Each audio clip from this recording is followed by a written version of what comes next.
Just continue on nominal trajectories. We're about T plus 4 minutes into today's mission. Had a successful liftoff just 4 minutes ago. We're in the first of 2 planned Merlin vacuum burns for satellite deployment. Left-hand side of your screen is Falcon 9's first stage. We've got a view looking down towards the engines. You can see that the grid fins have deployed in preparation for atmospheric re-entry. On the right-hand side of your screen, the first stage will start the Merlin vacuum engine glowing brightly with planet Earth in the background and some sunlight behind. The second stage on the right-hand side of your screen is carrying the Intelsat Galaxy 33 and 34 satellites to orbit. Next major milestone is just under 2 minutes from now. That'll be the first stage's entry burn. For that, we'll ignite 3 of the Merlin 1D engines, starting with the center engine, and then 2 of the radial engines. And that's amazing. That's a great view. You can see we just launched at the perfect time here, so we're catching sunlight off of the top of the Earth's atmosphere. It's reflecting off of the plume of the rocket. I love to call this the space jellyfish or the space octopus. But at the altitude that the rocket is at, the sun hasn't quite set yet, so we're just seeing the plume of the sunlight reflecting. Fantastic. Now, as I was saying, entry burn coming up for the first stage, left-hand side of your screen. That burn helps slow down the first stage for recovery as we start hitting the thicker parts of the Earth's atmosphere. And during that entry burn, we're decelerating, firing the Merlin engines, but the plume of the rocket is coming back on the vehicle, and so that ends up leaving that nice soot deposit that we see on the surface of Falcon 9s when we get them back on recovery.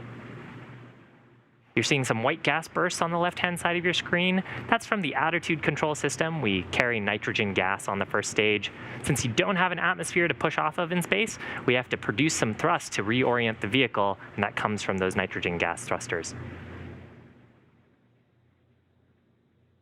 Second stage burn continuing to look nominal. Intelsat's supersonic been cut off. Stage 1 entry burn startup. So again, 3 Merlin 1D engines igniting here, plume coming back on the vehicle, slowing us down. This burn just about 20 seconds long.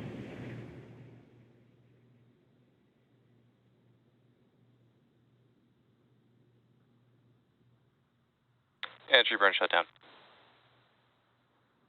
And successful shutdown of the entry burn. So with that, the first stage is going to do a little bit of reorienting, make sure its heat shield is pointed down, and as we start getting into the thicker parts of the Earth's atmosphere, those grid fins start to become much more effective. And the whole reason for doing this is because we want to reuse this booster. Reusability is the key to lowering the cost of spaceflight. That enables us to make more investments in critical scientific research. And as I mentioned earlier, the first stage that's supporting today's mission is making this burn for the 14th time, having done it for GPS-3 Space Vehicle 3, Turksat 5A, Transporter 2, and 10 Starlink missions. Stage 2 terminal guidance. So with that call out for Stage 2 terminal guidance, we're coming up on second engine cutoff, or SECO, number 1. Stage 1 is transonic. That call out there indicating that we are passing through the speed of sound as we're getting through the thicker parts of the Earth's atmosphere. Next major milestone for the first stage will be its landing burn. Just a single Merlin engine will ignite, followed by landing leg deploy. Stage 2 FDS has safety. And hopefully a soft touchdown.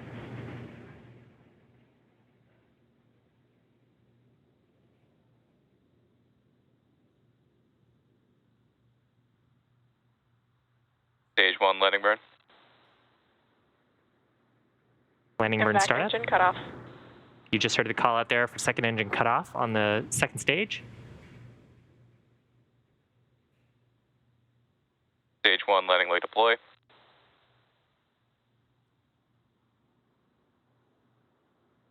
Stage 1 landing is confirmed. Awesome. Successful landing on our drone ship about 600 kilometers off the coast of Florida.